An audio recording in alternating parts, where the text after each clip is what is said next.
everyone, welcome to the Mash and Drum Whiskey Room and What's on the Shelf Wednesday. In this series, I'll be doing quick reviews of whiskeys that you could find on the shelf, including bourbons, ryes, Irish whiskeys, and scotch. So what's on the shelf today? Today we're exploring one of my favorite Irish whiskeys, Teeling.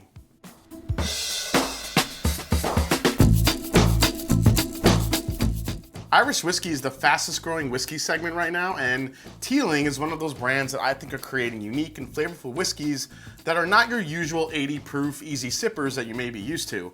These are higher proof, bold, unique, and of course has a great story behind it. Whiskey making and entrepreneurship has been in the Teeling genes as far back as 1782, when Walter Teeling set up a small craft distillery on Marrowbone Lane, Dublin 8. Few names are more firmly embedded in Irish whiskey than Teeling. Walter Teeling got into the Dublin whiskey business by starting a distillery all the way back in 1782. But the original Teeling distillery, like most in the Liberties area of Dublin, closed due to a decline of Irish whiskey sales. Now, at the height of Irish whiskey's popularity in 1886, there were 37 distilleries operating in Dublin alone, including such recognized brands as Jameson, Powers, and George Rowan Sons. In the whole of Ireland, there were actually over 100 distilleries. By 1976, the last distillery in Dublin closed, and for the first time in over a century, no whiskey was being produced in Dublin. The situation across Ireland was just as bad, with only 2 remaining distilleries in operation, which were Bushmills and Middleton.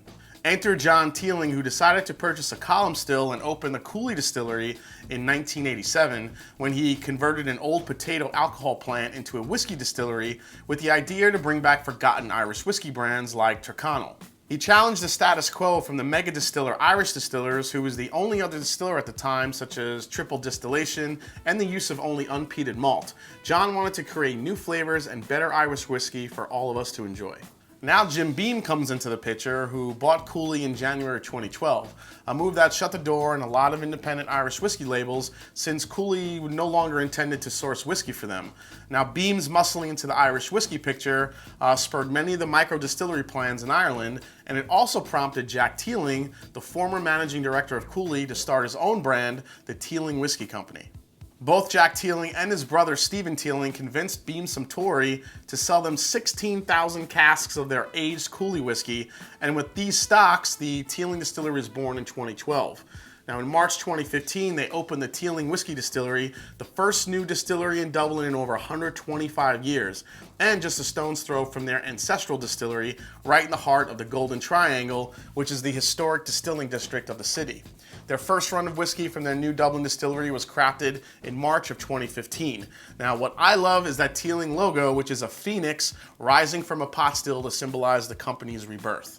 What I love about Teeling is they focus on non-chill filtration, selective cask maturation for unique flavors, and they usually bottle their core bottlings at 46% or 92 proof, which is why I think their whiskey, their Irish whiskey, is just so much more flavorful and sets themselves apart from the popular brands or some of the usual brands that you may know, like Jameson or Tullamore Dew. So today we'll be tasting through the small batch, the single malt, and the single grain. Let's dive into the small batch first. So for the small batch, hand-selected casks of grain and malt whiskeys are initially fully aged in ex-bourbon barrels, then married together in Flor de Caña rum casks from Central America for up to 12 months. This is bottled at 46% ABV, it's non-chill filtered, and priced for about 40 bucks. All right, so let's go to the small batch first, guys. This one I'm getting like a corn and banana sweetness right off the bat.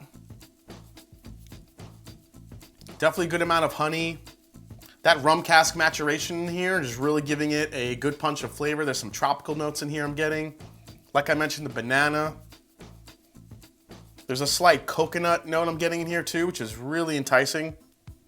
Definitely citrusy, get some lemon, some honey. I like that lemon-honey combination. That shortbread, that sugary shortbread cookie is in there too that you get with an Irish whiskey. Really delicious on the nose. But yeah, there's a lot of good corn grain in there. There's some honey. Like I said, you get a little bit of banana, some coconut, some maple syrup, some of those brown sugars from the rum cask. Just a great nose, very sweet, very enticing. Let's go to the first sip. This is one of those whiskeys where the nose matches the palate. You get that hint of banana, but you still get the honey, the lemon in there, a little bit of maple syrup. It's non-chill filtered, so this will give you a really good mouthfeel when you compare it to other popular brands like I mentioned. It's not as thin, it doesn't kind of go by too quickly. It definitely sticks around, gives you some really good flavors. Another sip. This is getting a little bit fruitier. Caramel's coming through, more brown sugars, a little more of that maple syrup. Coconut, pineapple, it's very fruity. I love the tropical notes that I'm getting from those rum casks in here. One last sip on the small batch. Nice warming finish, kind of a medium finish. Remember, this is 46% ABV. It's non-chill filtered, coats the palate really well. I think the small batch is probably the most easy to find. I usually see this on the shelf everywhere I go. It's an absolutely delicious Irish whiskey and one you should definitely try. All right, next up, we're gonna go with the single malt. So the single malt is made with Irish whiskeys distilled from 100% malted barley, matured and finished in casks that impart the influence of 5 different wine casks: sherry, port, Madeira, white Burgundy, and Cabernet Sauvignon. This is 46% ABV as well, also non-chill filtered, and this one is priced at about 60 bucks. Let's go to the nose here. Wow, this one you get a lot more oak on the nose. Yeah, this one has a really nice mix of fruit and nuttiness. This is like almonds dusted in cinnamon and sugar. Really delicious on the nose. Way more oak I'm getting on this one than on the small batch. There's more of an oak influence here. But again, with all those different wine caskings, you're getting a ton of fruit flavors in here. This is just really opening up. This is a lot of apricot. Still getting a hint of that slight banana note in here too. Pineapple. This is definitely, it's weird. It starts off kind of rich and nutty. You definitely get the oak in the beginning, but then as it opens up, all this fruit comes through. It's very sweet on the nose. Let's try a sip. Here we go. Oh, that's good. That is really fruity on the palate. I think the use of that single malt is giving you that.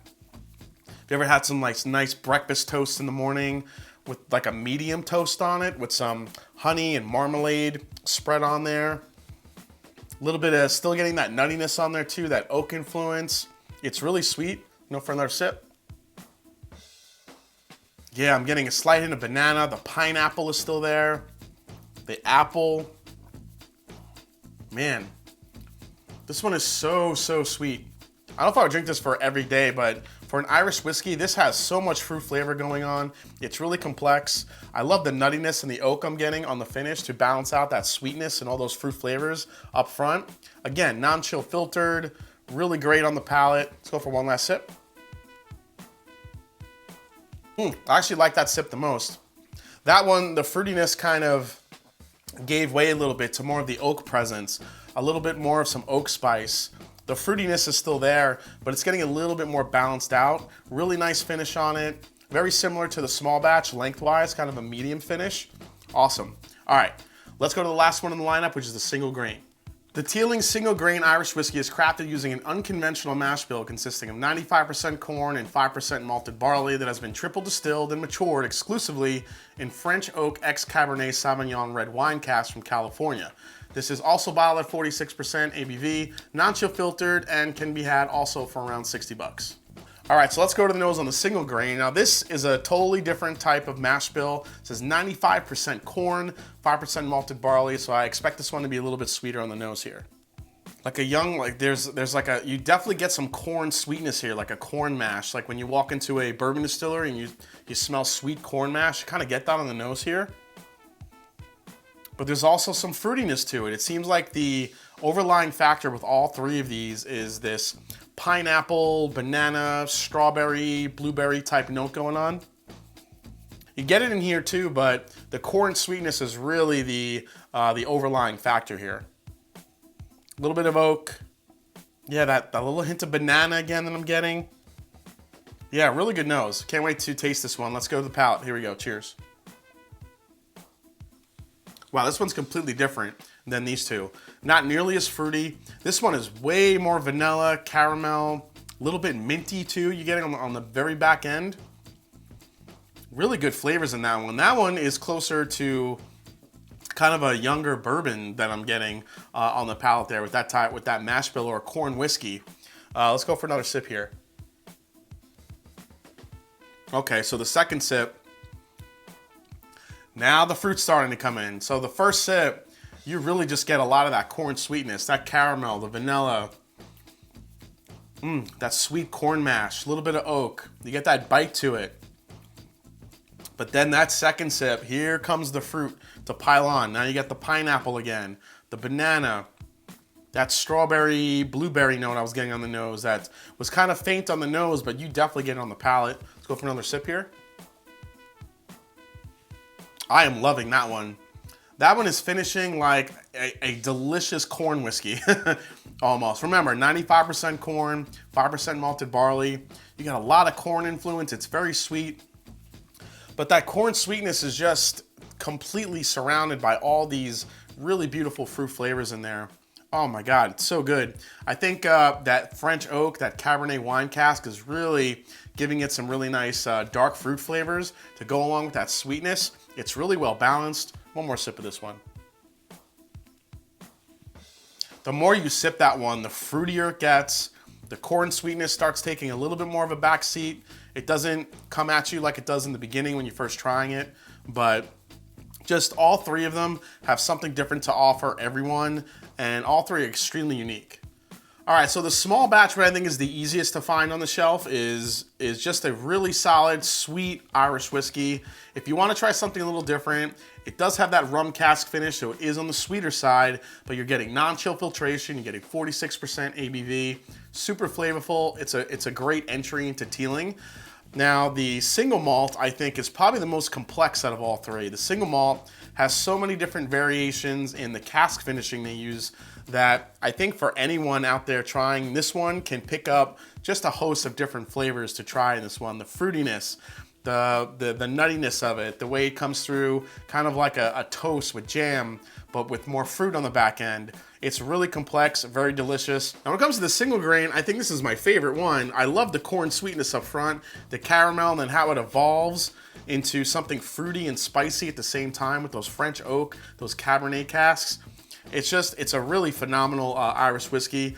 So Teeling Irish whiskey to me is a true example of what I think Irish whiskey should be.